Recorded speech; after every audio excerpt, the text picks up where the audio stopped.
Shalom saudaraku dimanapun berada. Mari awali hari kita dengan doa dan ucapan syukur kepada Tuhan, karena Dialah yang menuntun kita di setiap waktu dan membukakan jalan-jalan hidup kita. Sabda Tuhan yang menjadi suluh kehidupan kita di saat ini diambil dalam kitab Kejadian pasal yang ke-46 ayat yang pertama hingga ayatnya yang ke-7, yang menyatakan, "Jadi berangkatlah Israel dengan segala miliknya dan ia tiba di Bersyeba. Lalu dipersembahkannya korban sembelihan kepada Allah Ishak ayahnya. Berfirmanlah Allah kepada Israel dalam penglihatan waktu malam. Yakub, Yakub, sahutnya. Ya Tuhan. Lalu firman-Nya, Akulah Allah, Allah ayahmu. Janganlah takut pergi ke Mesir, sebab aku akan membuat engkau menjadi bangsa yang besar di sana. Aku sendiri akan menyertai engkau pergi ke Mesir, dan tentulah aku juga akan membawa engkau kembali, dan tangan Yusuflah yang akan mengatupkan kelopak matamu nanti." Lalu berangkatlah Yakub dari Bersyeba, dan anak-anak Israel membawa Yakub ayah mereka beserta anak dan istri mereka, dan mereka menaiki kereta yang dikirim Firaun untuk menjemputnya. Mereka membawa juga ternaknya dan harta bendanya yang telah diperoleh mereka di tanah Kanaan. Lalu tibalah mereka di Mesir, yakni Yakub dan seluruh keturunannya bersama-sama dengan dia. Anak-anak dan cucu-cucunya laki-laki dan perempuan, seluruh keturunannya dibawanyalah ke Mesir. Demikianlah sabda Tuhan. Saudaraku, umumnya orang tidak berani mengambil suatu resiko untuk menghadapi satu perubahan yang mungkin merupakan langkah maju dalam kehidupannya. Mengapa?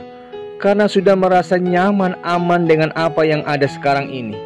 Sayangnya, setiap kita tidak mungkin menghindari yang namanya perubahan. Adalah sebuah perubahan kita sebut atau namakan sesuatu yang pasti kita alami dan hadapi sepanjang hidup kita. Mau tidak mau, suka tidak suka, kita akan berhadapan dengannya.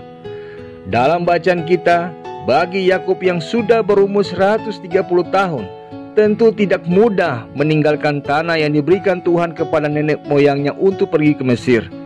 Tak ada yang tahu apa yang akan terjadi di sana. Bisa saja di Mesir musimnya terlalu ekstrim, orang yang tidak ramah, bahkan budaya mereka juga berbeda. Apalagi saat itu musim kelaparan. Bisa jadi Yakub juga berpikir, jika aku pindah mungkinkah aku bisa kembali ke tanah kelahiranku? Namun Yakub pindah dengan penuh kemantapan. Pertanyaannya mengapa? Jawabnya pertama saudaraku, karena ia meyakini bahwa janji penyertaan Tuhan kepadanya adalah ya dan amin, semuanya serba pasti. Yang kedua, karena di sana ada Yusuf, anak kesayangannya. Mengetahui Yusuf masih hidup, bahkan menjadi orang nomor 2 di Mesir, adalah anugerah terindah bagi Yakub yang tidak ia bayangkan sebelumnya. Jika Tuhan sudah menunjukkan dia sanggup melakukan hal sedemikian luar biasa, tak ada alasan bagi Yakub untuk meragukan akan penyertaan Tuhan dalam hidupnya. Saudaraku, dari kisah ini ada dua hal yang bisa kita maknai.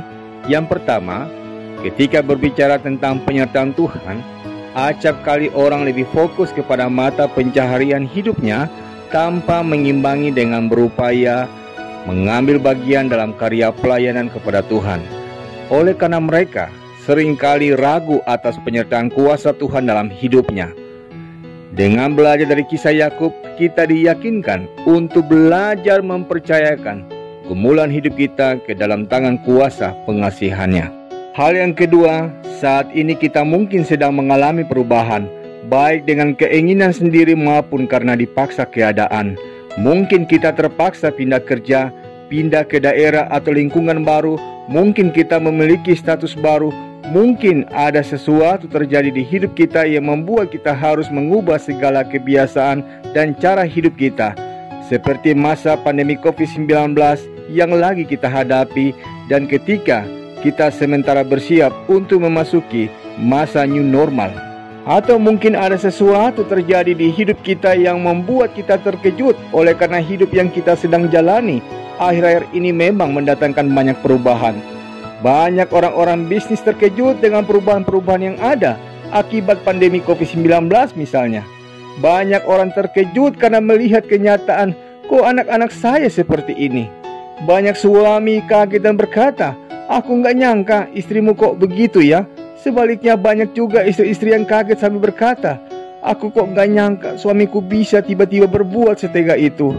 Atau teman yang pernah saya tolong ternyata justru tega menusuk saya dari belakang.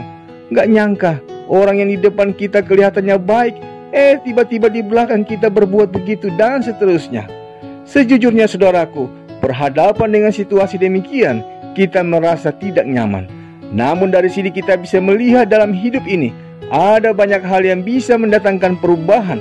Dan seringkali persoalannya banyak orang kemudian tidak kuat dan tidak siap menghadapi perubahan-perubahan. Sehingga apa yang terjadi?